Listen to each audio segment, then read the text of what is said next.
Pemirsa, sejumlah toko modern maupun warung di wilayah Kabupaten Buleleng yang melanggar jam operasional akan dijatuhi sanksi tegas. Hal ini dilakukan setelah beberapa toko terlihat masih membandel saat pembatasan jam operasional.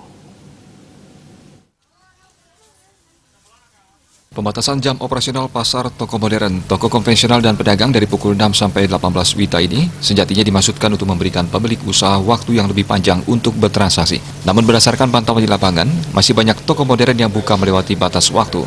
Kepala Satpol PP Buleleng Putu Artawan mengatakan, selama ini Satpol PP sudah melakukan edukasi maupun pengawasan terhadap pemilik usaha, baik itu pasar, toko modern, toko konvensional maupun pedagang kelontong.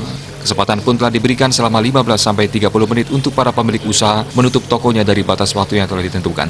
Bahkan beberapa toko sudah menandatangani surat pernyataan untuk memberikan efek jera.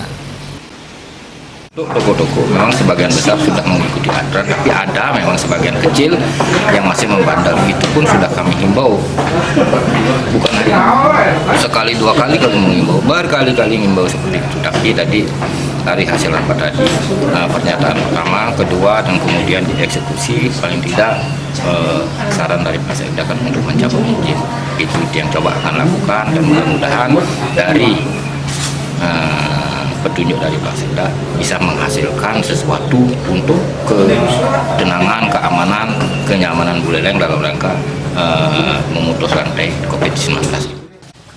Pol PP nantinya akan memberikan surat peringatan sampai dengan SP3 dan akhirnya dieksekusi hingga pencabutan izin toko modern maupun warung yang tetap membandel.